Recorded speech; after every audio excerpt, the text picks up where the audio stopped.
ئەو شەڕەی پێرێ چۆن ڕوویدا وەفدەکی باڵای ئەمریکی نێردەی ترامپ تۆمباراک و هاوکات پنتاگۆن کە لە ئاستی هەرە باڵای ئێستا ئەوان سەرپەرشتی دۆستی سووریا دەکەن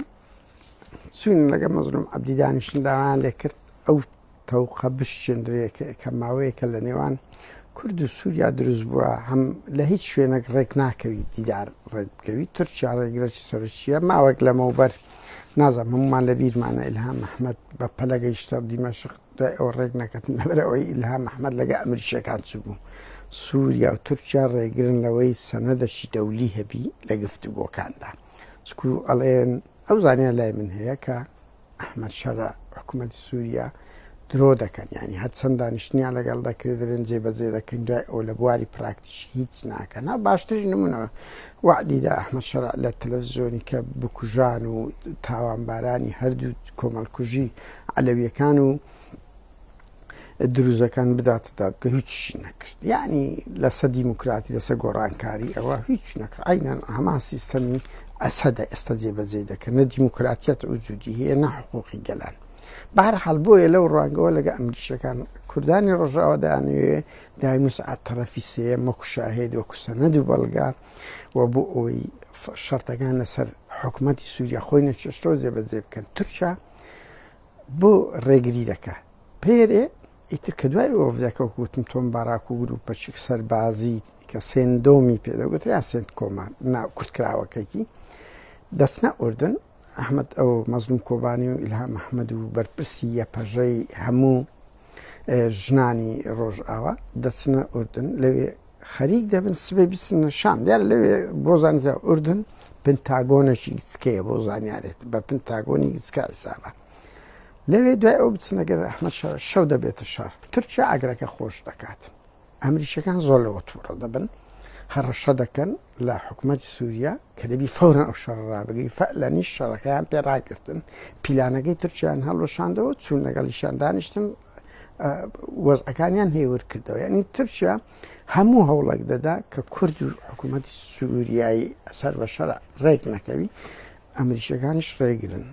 ڕێگرن و هەوڵ دەدەن ئەو شتەیە ڕێزکی خۆی وەبگری گەورەترین کێشە ئێستا سووریا لەسەر هەسەدەیە ینی گرێکۆرەی هەتا تەسیری لەسەر باکووریش کردی وەکو دوێنێ گوتم لەسەر پرۆسەی ئاشتی تورکیا دەوێت هەسەدە هەل بکرێ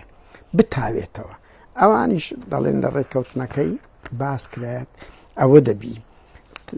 تەکامل دەکرێت تەکامل زۆر ئیندیماز ببورن ئیندیماز لەگەر